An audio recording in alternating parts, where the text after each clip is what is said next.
एक शायर ने क्या खूब कहा कि किसके हाथों पर तलाशूं मैं अपने खून के निशान, सारे शहर ने पहन रखे हैं दस्तार। वक्त बदल गया, हुकूमतें बदल गई, नस्लें बदलने लगी, मगर मक्का मस्जिद के वो जख्म आज भी ताजा है।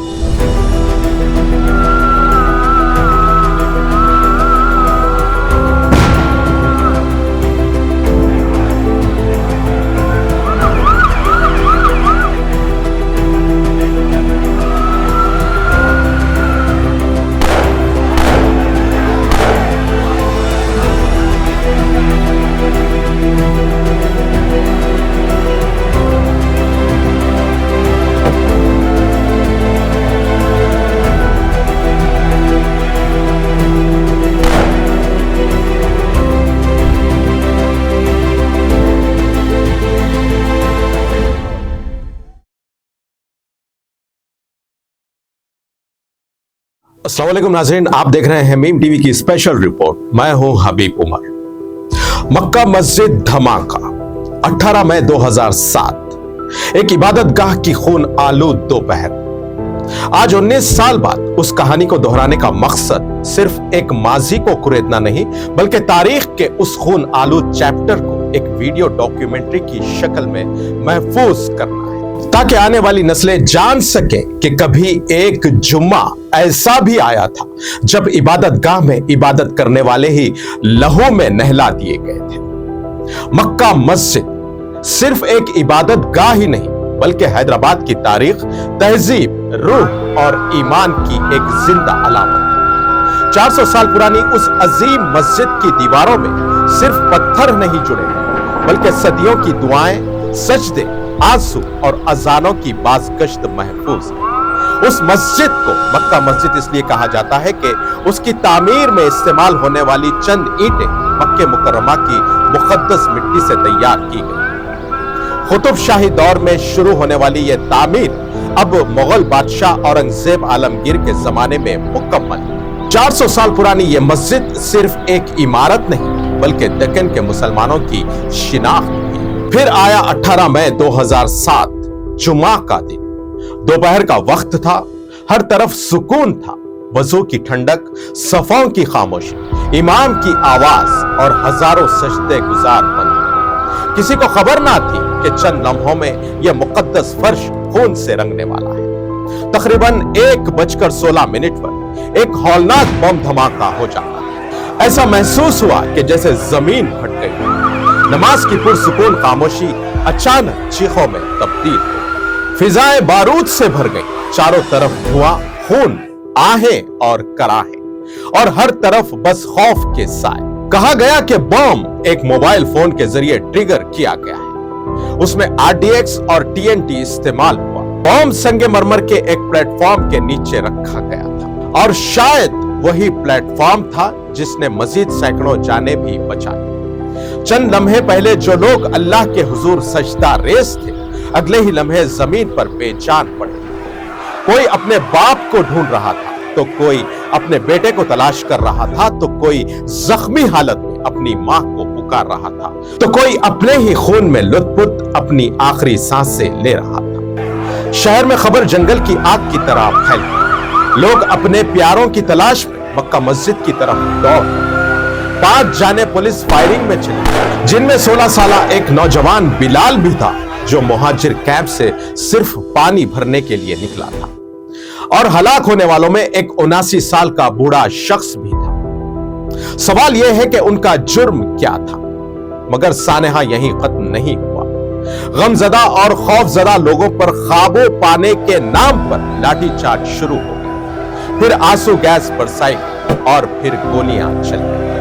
वो लोग जो अपने अजीजों की लाशें तलाश करने आए थे, खुद लाशें बनने लगी। उसके बाद शहर के 38 मुस्लिम नौजवानों को सिर्फ शक की बुनियाद पर गिरफ्तार कर लिया गया। उन्हें CCS थानों, खुफिया मराकिज, हत्ता के फार्म हाउसेस में तक रखा गया, जहां पर उन बेकसूर नौजवानों पर 3rd डिग्री टॉर्चर का आलम यह था कि वहां पर जहनी अजियत, जिस्मानी तशद्दुद, हत्ता के उनके नाखून तक खींच लिए गए। न सिर्फ ये, बल्कि फिर जेल की सोबतें और अदालतों में पेशियां। फिर 2009 में 21 नौजवानों को सबूत ना होने की बुनियाद पर रिहा कर दिया गया। इस कहानी का सबसे तारीख और रूह को झंझोड़ने वाला पहलू सिर्फ धमाका नहीं था, बल्कि उसके बाद होने वाली वो खामोश तबाही थी जिसने सैकड़ों घरों की जिंदगियां बर्बाद कर दी। लेकिन इस पूरे अलमिये में सबसे ज्यादा तकलीफ दा खामोशी उन नामनहाद मुस्लिम क़यादत की थी जो खुद को कौम का नुमाइंदा कहते थे। तकरीरें हुई, जज्बाती बयानात दिए गए, असेंबली में आवाजें भी बुलंद हुई, मगर जब हकीकी कानूनी नुमाइंदगी, मजबूत जद्दोजहद और मुसलसल दबाव की जरूरत थी, तब ये नौजवान तन्हा छोड़ दिए गए। उनकी माओं के आंसू सियासी नारों के शोर में दब गए और फिर ये बेकसूर नौजवान जब बाइज्जत बरी हो गए तो उनकी बर्बाद जवानियों के छिन जाने वाले खौफ, उनके खानदानों की टूटी हुई जिंदगियां उस वक्त भद्दे मजाक में तब्दील हो गई जब एमएलए चंद्रायन गुट्टा अकबरुद्दीन ओवैसी ने असेंबली में कहा कि इन बाइज्जत बरी हुए नौजवानों को ऑटो रिक्शा दिला दिया जाए। ये बात कहकर हबीब मिल्लत ने गोया इन नौजवानों के जख्मों पर नमक छिड़क दिया था। सवाल यह है कि अगर यही आजमाइश किसी ताकतवर लीडर के अपने घर तक पहुंच जाती, अगर उनका खुद का बेटा बरसों जेल, तफ्तीश और बदनामी का शिकार हो जाता, तो क्या उसकी जिंदगी की कीमत भी सिर्फ एक ऑटो रिक्शा होती? यह सिर्फ एक जुमला नहीं था, यह उन नौजवानों की अजियत, उनकी बर्बाद जवानियों और उनके खानदानों के दर्द का मजाक था। तारीख गवाह है, जुल्म सिर्फ वो नहीं करता जो हाथ उठाता है, जुल्म वो भी करता है जो दर्द को सियासत में तब्दील कर देता है और फिर मजलूमों के जख्मों पर नुमाइंदगी के नाम पर तंज छोड़ देता है। वक्त गुजरता गया, फिर केस सीबीआई और फिर एनआईए के हवाले कर दिया जाता है। फिर एनआईए ने इस केस की तहकीकात संभाली और दावा किया कि इस हमले के पीछे राइट विंग के इंतहा पसंद थे, जिन्होंने मुबैना तौर पर हिंदू मंदिरों पर होने वाले हमलों के बदले के तौर पर मुस्लिम इबादत गाहों को निशाना बनाने की साजिशें तैयार। दिसंबर 2010 में स्वामी असीमानंद ने कोड ऑफ क्रिमिनल प्रोसीजर की दफा 164 के तहत मेट्रोपॉलिटन मजिस्ट्रेट के सामने 42 सफात पर मुश्तमिल अपने जुर्म का एतराफ बयान रिकॉर्ड करवा दिया। उन्होंने एतराफ किया कि चंद शिद्दत पसंद हिंदू कारकुनों ने बम के बदले बम की पॉलिसी तैयार की, जिसके लिए मुस्लिम इबादत गाहों को निशाना बनाया गया, जिसमें सुनील जोशी और ठाकुर प्रज्ञा सिंह भी शामिल थे। न सिर्फ ये, बल्कि समझौता एक्सप्रेस, दरगाह अजमेर और मालेगांव ब्लास्ट में उन्हीं का किरदार होने का जिक्र किया गया। 226 गवाहों, 441 दस्तावेजात, मुख्तलिफ मौकों पर मुख्तलिफ तंजीमों और अफराद पर शुबा जाहिर किया गया। बाद में असीमानंद ने अपना बयान तब्दील कर दिया और कहा कि उन्होंने इकबाल जुर्म, तशद्दुद, दबाव और जबर के तहत कर लिया था। फिर अप्रैल 2018 को एनआईए की खुसूसी अदालत ने तमाम 5 मुल्जिमीन को बरी कर दिया। उसके बाद आखिरकार 2018 को खुसूसी अदालत ने तमाम 11 मुस्लिम मुल्जिमीन को भी बरी कर दिया। अदालत ने कहा कि इल्जाम साबित नहीं हो सके। हिंदुस्तान के तमाम दहशतगर्दी मुकदमात में मक्का मस्जिद केस एक ऐसा जख्म है जहां एक बार फिर सिर्फ मुसलमान ही दहशत ज़दा कर दिए गए।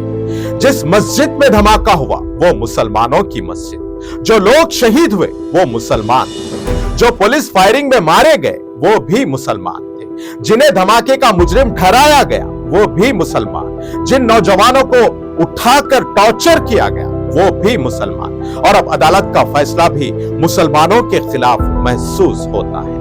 ये इंसाफ नहीं बल्कि ये इंसाफ का मजाक था।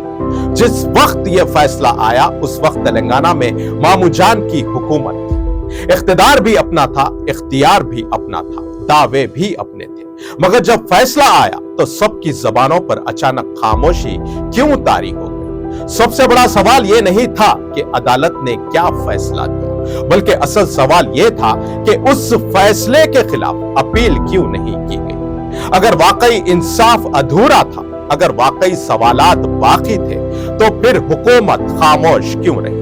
और वो नाम नेहाद मुस्लिम क़यादत कहां थी जो हर जलसे में कौम की नुमाइंदगी के दावे करती थी? अफसोस तो यह है कि जिन्हें आवाजें उठानी थी वो इख्तिदार के दरबारों में मामू जान की खुशामद के चिराग जलाते रहे। कौम इंसाफ मांगती रही और क़यादत सियासी ताल्लुकात बचाती रही। शायद मामू जान को नाराज करना उन्हें कौम के जख्मों से ज्यादा खतरनाक लगता था। लेकिन याद रखिए, जब किसी अदालती फैसले को चैलेंज ना किया जाए तो गोया उसे कबूल कर लिया जाता है, और जब फैसला कबूल कर लिया गया तो फिर यह सवाल आज भी जिंदा है कि आखिर धमाके किसने किए। अब यहां सवाल सिर्फ एक धमाके का नहीं रहा, सवाल इंसाफ का है। सवाल उन लाशों का है जो मक्का मस्जिद के सहन में गिर गई थी, और उन नौजवानों का है जो मस्जिद के बाहर पुलिस फायरिंग में मारे गए। कई साल बाद अदालत कहती है कि तमाम मुल्जिमीन बाइज्जत बरी। तो फिर सवाल यह है कि आखिर कातिल कौन था? वो कौन था जिसने मस्जिद के अंदर बारूद रखा? वो कौन था जिसकी वजह से माएं अपने बेटों की लाशें उठाने पर मजबूर हो गई?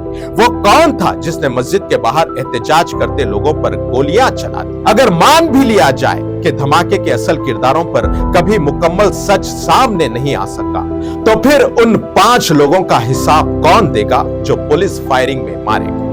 बल्कि मीम टीवी यहां यह बात कहते हुए हिचकिचाहट महसूस नहीं करेगा कि जिस कातिल पुलिस ऑफिसर से भी सवालात होना था, उन्हें बाद में प्रमोशंस भी दे दिए गए। एक शायर ने क्या खूब कहा कि किसके हाथों पर तलाशों में अपने खून के निशान, सारे शहर ने पहन रखे हैं दस्ताने। वक्त बदल गया, हुकूमतें बदल गई, नस्लें बदलने लगी, मगर मक्का मस्जिद के वो जख्म आज भी ताजा हैं।